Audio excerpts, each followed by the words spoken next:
I never thought I'd be sharing my story on an online forum, but here I am, seeking advice and support from strangers. My name is Alex, 24M, and the past few months have been a whirlwind of emotions and life-changing events. To give you some context, I grew up in a small town in the Midwest. My parents, both high school teachers, instilled in me the values of hard work and honesty from a young age. I was always a bit of an introvert, preferring books and computers to parties and sports. This didn't make me very popular in high school, but I didn't mind. I had a small group of close friends, and that was enough for me. When I got accepted to State University on a partial scholarship, it felt like a fresh start. I was excited to meet new people and explore new interests. That's where I met Rebecca, 23F, during our sophomore year. We were in the same introduction to psychology class, and she caught my eye from day one. Rebecca was everything I wasn't: outgoing, spontaneous, and always the life of the party.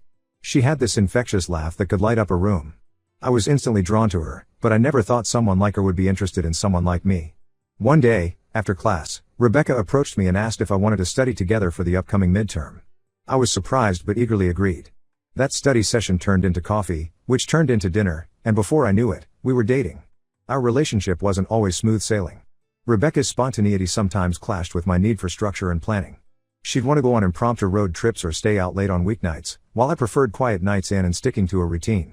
But we always managed to find a middle ground. Rebecca helped me come out of my shell, and I helped her find some balance in her life. After graduation, we both landed entry-level jobs in the city. I started at a tech startup, while Rebecca got a position at a local marketing firm. We were excited about starting our careers and building a life together. We talked about marriage, kids, and buying a house someday. Everything seemed to be falling into place. 2 months ago, after 3 years of dating, we decided to take the next step and move in together. We found a cozy 2-bedroom apartment close to both our workplaces. The first few weeks were blissful. We'd cook dinner together, binge watch our favorite shows, and spend lazy Sunday mornings in bed. I thought this was the beginning of our happily ever after. But then, about a month into our new living arrangement, Rebecca lost her job. The marketing firm was downsizing, and as one of the newest employees, Rebecca was one of the first to go. She was devastated.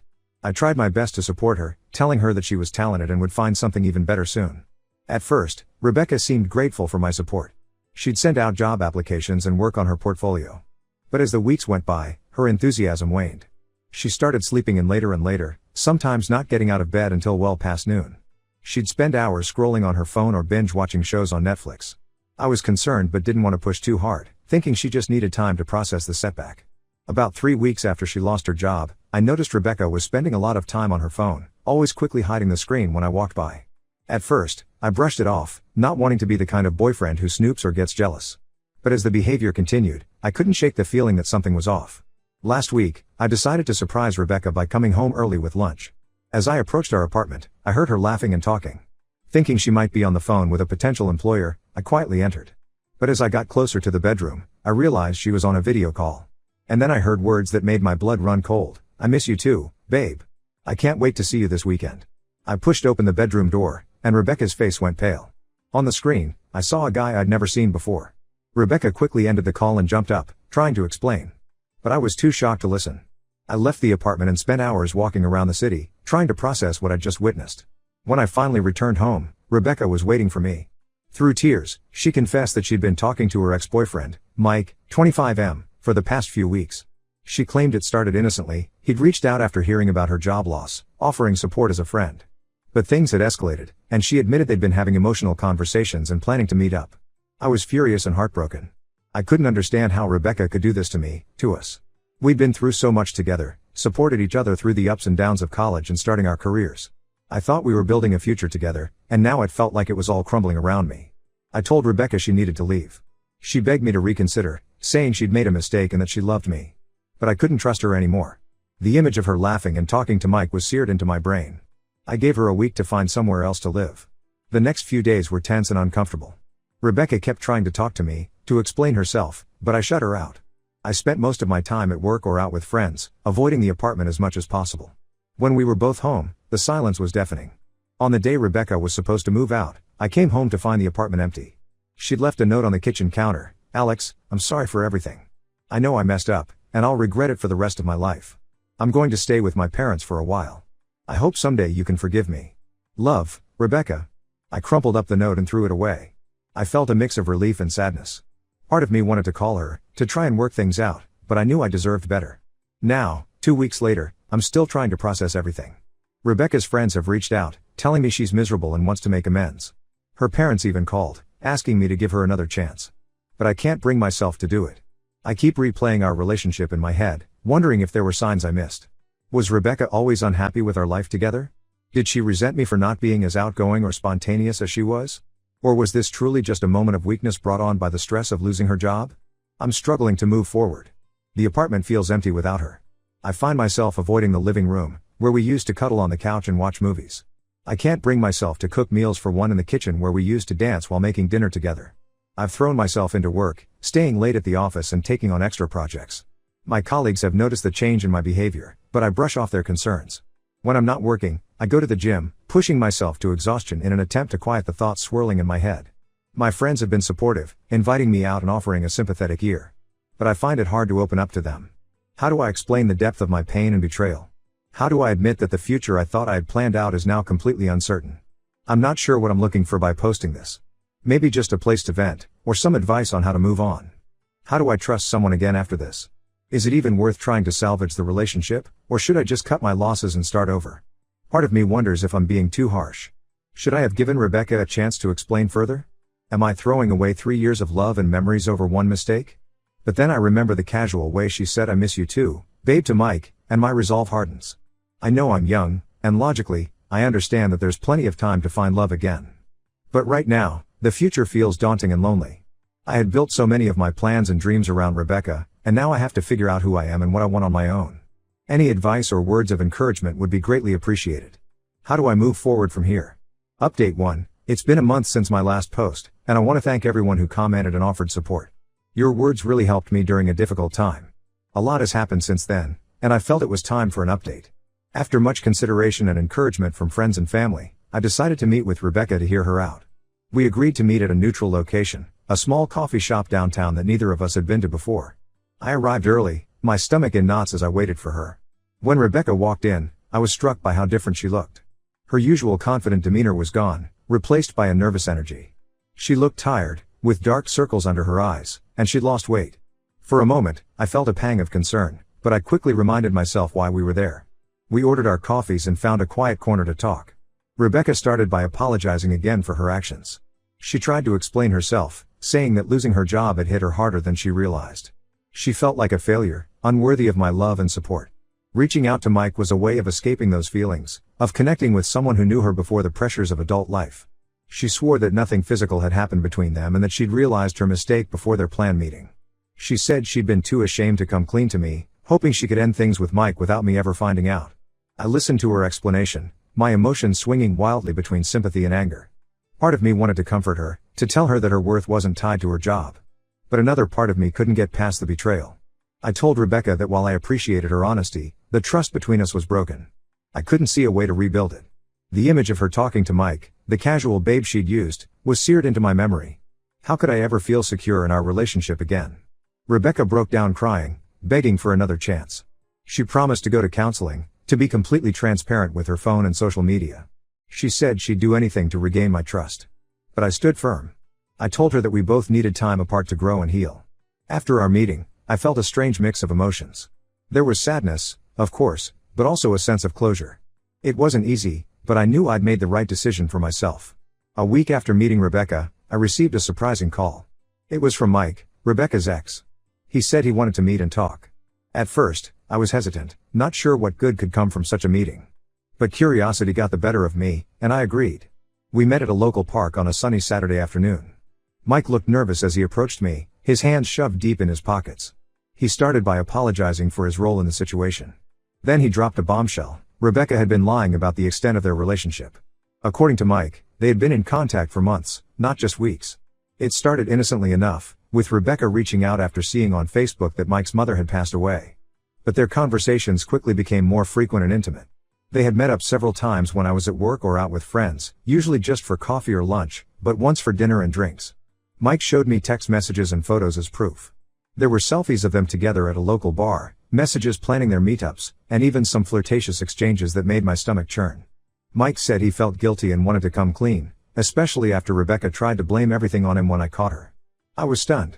The betrayal went deeper than I had imagined. Part of me was angry at Mike for his role in the affair, But a larger part was grateful for his honesty. I thanked him for telling me the truth and went home, my mind reeling. That night, I received a flurry of texts and calls from Rebecca. She was furious that Mike had told me the truth. Her messages swung between anger and pleading, but I ignored them all. I couldn't believe she was still trying to manipulate the situation, still lying even after our talk at the coffee shop. The next day, I changed the locks on the apartment and blocked Rebecca's number. I also reached out to her parents, explaining why I couldn't give Rebecca another chance. They were disappointed but understood. Her father even apologized for their earlier call asking me to reconsider, saying they hadn't known the full extent of Rebecca's actions. Now, I'm focused on healing and moving forward. I've started seeing a therapist to work through my trust issues and to process the end of my relationship. It's been helpful to have a neutral party to talk to, someone who can offer professional insight into my emotions and behaviors. I've also reconnected with old friends and picked up new hobbies to keep myself busy. I've joined a local hiking group and have been exploring trails in the area every weekend. The physical exertion and beautiful scenery have been therapeutic, helping to clear my mind and boost my mood. At work, I've thrown myself into a new project, developing an app that could potentially streamline our company's workflow. My boss has been impressed with my initiative and dedication, hinting at a possible promotion in the near future. It's not easy, and there are still days when I miss the good times with Rebecca. Sometimes I'll hear a song that reminds me of her, or I'll pass by a restaurant we used to love, and the pain feels fresh all over again. But these moments are becoming less frequent and less intense.